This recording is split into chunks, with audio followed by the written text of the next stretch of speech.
Hello बच्चों, ये JEE में 2023 का क्वेश्चन है। इसमें 8 अप्रैल शिफ्ट 1 क्वेश्चन है। देखिए इसमें क्या आपसे बोला जा रहा है। An aluminium rod with Young's modulus Y is equal to 7 into 10 to the power 10 Newton per meter square undergoes elastic strain of 0.04%. The energy per unit volume stored in the rod in SI unit। ठीक है, energy per unit volume पूछ रहा है आपसे यहाँ पर। तो जो ये रॉड है ना, रॉड की बात हम करें अगर, तो मान लो यहाँ पे एक रॉड ऐसे, अब देखो पूरा डेरिवेशन नहीं कर सकते हम लोग, थोड़ा बहुत एक्सप्लेन करके फिर मैं आपको इसका फॉर्मूला डायरेक्ट लिखूंगा। तो रॉड का अगर मान लो यहाँ पे इलोंगेशन होगा ना, तो स्लोली स्लोली इलोंगेशन होगा। मान लो स्लोली स्लोली इलोंगेशन अगर एक्स हुआ, तो आपको यहाँ पे वर्क डन निकालना पड़ता है। जब वर्क डन निकालोगे ना तो यहाँ से आपको पूरा पोटेंशियल एनर्जी आ जाएगा। तो वाई इज इक्वल टू क्या लिखते हैं हम लोग, फोर्स अपॉन एरिया, मतलब स्ट्रेस अपॉन स्ट्रेन लिखते हैं। स्ट्रेन मतलब कि यहाँ पर जो भी लेंथ में चेंज आएगा, तो मान लो यहाँ पर लेंथ में चेंज मैं बोल देता हूँ कि डेल्टा एक्स आया, तो आप डेल्टा एक्स बाई इसका ओरिजिनल लेंथ अगर एल है तो ऐसे लिख देंगे। तो यहाँ से F into L by A into delta x ऐसे लिख देते हैं। ठीक है, तो यहाँ से फोर्स आ जाता है Y into A into delta X by L. ठीक है, ये हो गया इक्वेशन नंबर 1, मतलब यहाँ से आप लिख सकते हैं। ठीक, फिर अब यहाँ पर अब क्या करेंगे कि वर्क डन जो लिखते हैं ना, वो फोर्स इंटू डी एक्स करके जब इसको आप सॉल्व करेंगे,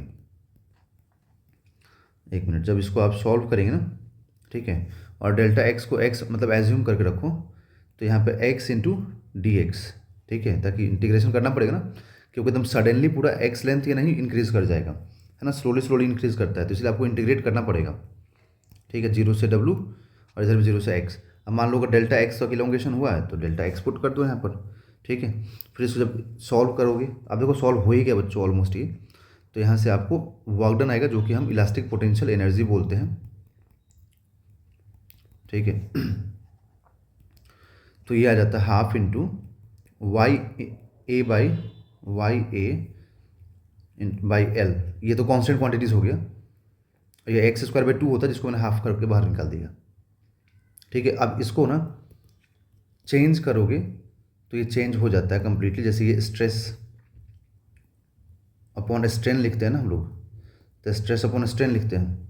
ठीक है, तो यहाँ से जब आप चेंज करेंगे कंप्लीटली, इसको सॉल्व करेंगे, तो यहाँ से जो ये एनर्जी आता है ना, ये आता है हाफ इंटू वाई इंटू मतलब यंग्स मॉडुलस इंटू स्ट्रेन। अब ये बच्चों थोड़ा सा सिंप्लीफाई आपको खुद करना पड़ेगा, इंटू वॉल्यूम, ये आता है। अब वॉल्यूम को इधर भेज दीजिए, तो वॉल्यूम को इधर भेजेंगे तो आपको क्या मिल जाएगा, एनर्जी डेंसिटी मालूम हो जाएगा, हाफ इंटू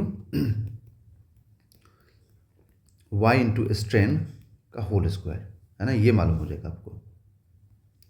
ठीक, तो अब ये इक्वेशन नंबर 2। अब आपको जो इन्फॉर्मेशन दिया हुआ है ना उस पर काम कीजिए।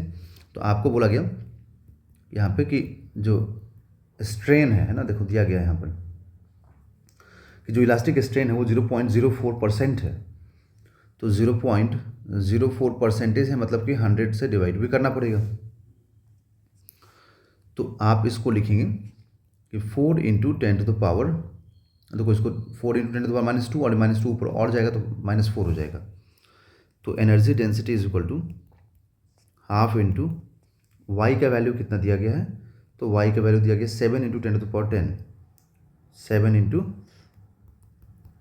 10⁻10 इंटू स्ट्रेन 4 इंटू 10⁻⁻4 का होल स्क्वायर। ओके,